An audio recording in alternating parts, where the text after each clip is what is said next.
Yeah, okay. We know the Miami Dolphins had a good offseason. Like, we know that. And as you're watching this, if you're new to this channel, which I'm sure you are because it's a very new channel, we just want to, what we love doing here is giving love to the teams that don't always get that national media love.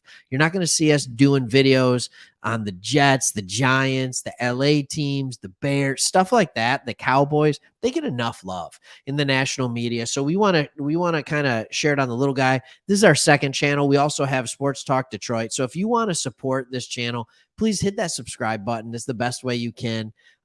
Leave a comment as well. But let's talk about this move that the Miami Dolphins were praised for. In a Bleacher Report article, I'm not going to make you go through all of them, but they gave the 25 best moves of the offseason.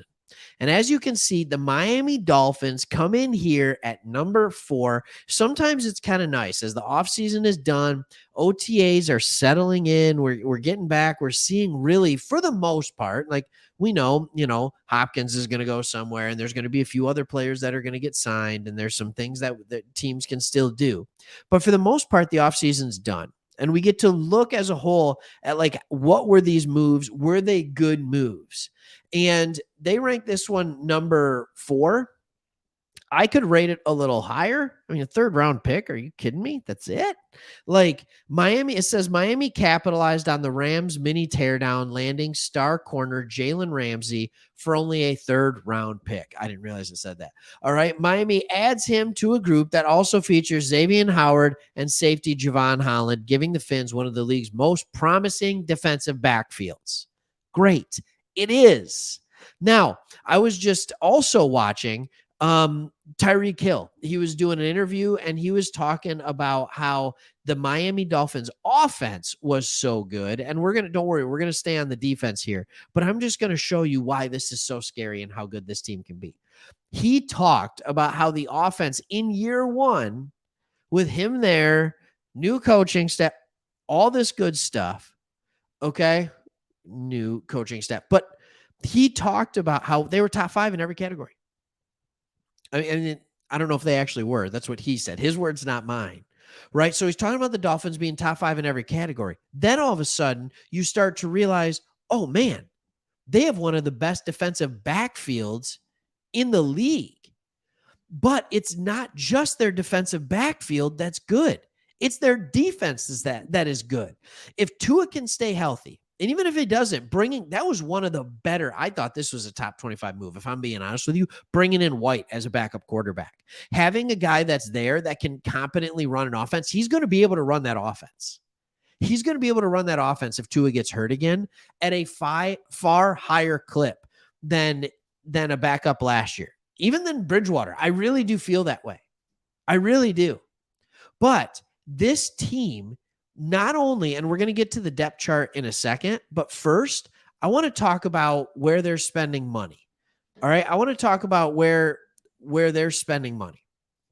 So this is kind of cool. It goes into different cap dollars on where they're spending it. It's $14 million at quarterback, not 8.5 at running back, $40 million at wide receiver, based on the cap hit. Thank you so much, Tyreek Hill, Jalen Waddle.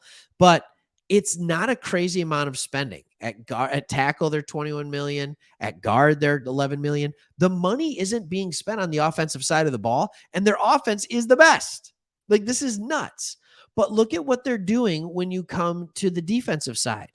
You have Chubb. You have Emmanuel Ogbah that is putting in a big part of your cap to get your good edge rushers, your defensive. I mean, the ends still Ogbah there. It's not perfect.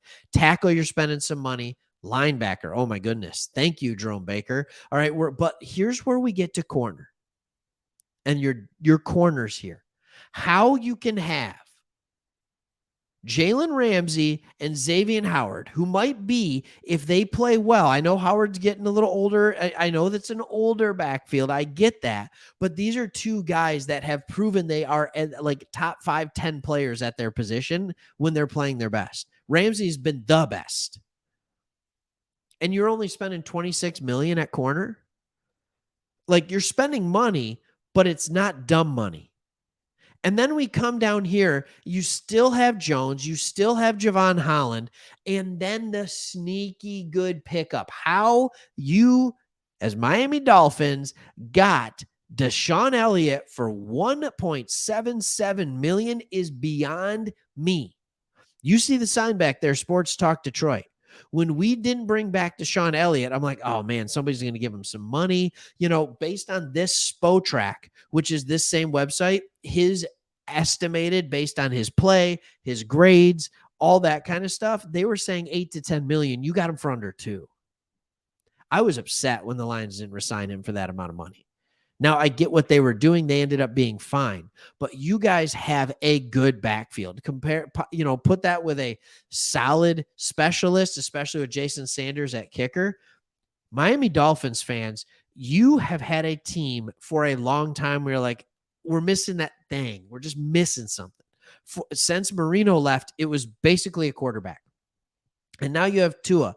You can have the argument that you have one of the best defensive backfields in the league, and you have the best wide receiver room in the league. Are you kidding me right now? Like, there is talent all over this field. If you're a Miami Dolphins fan, are you not just super excited? The only thing that could bring you down a little bit in some of your excitement is that the Bills are still the Bills. They still have Josh Allen. The Jets now have Aaron Rodgers. And I'm going to tell you right now, Dolphins fans, Aaron Rodgers is not the Aaron Rodgers of 10 years ago. Aaron Rodgers is not the Aaron Rodgers of 2 years ago. He was not good last year. He was not good. And will he be better with the Jets? Yes. Yes, he will be better with the Jets. But you have the ability with them to have a track meet if you need to have it. You have a defense that will rival anyone in the league, and it will make it difficult on even the best of teams. And yes, you might have 2 phenomenal teams in your division. So that would be the only reason to not think like Dolphins all the way, we're winning the division, Super Bowl. But you are going to be battle tested through your division. So there's a chance you might not win your division, but you still can get to the playoffs and very easily make a run to the Super Bowl. This is a good football team and one that I'm looking forward to watching every single Sunday. I am really excited. And you've done enough in your quarterback room where it doesn't all fully hinge on Tua staying healthy. Is it a large part of it? Yes. A large part of it is going to hinge on Tua staying healthy. Of course it is. But hopefully with him and Mike White, we don't have to see Skylar Thompson in the playoffs, which he tried really hard. He just ain't it. He's just not it.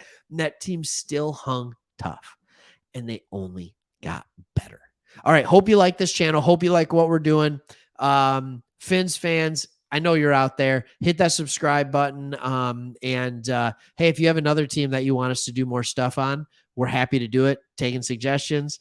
Leave a comment. What do you think? Is this defensive backfield as good as your wide receiver room? I don't think it is, but it's definitely an older. But there was a day that they were. So, hey, we'll see you on the next one. Keep watching. Thanks for your support.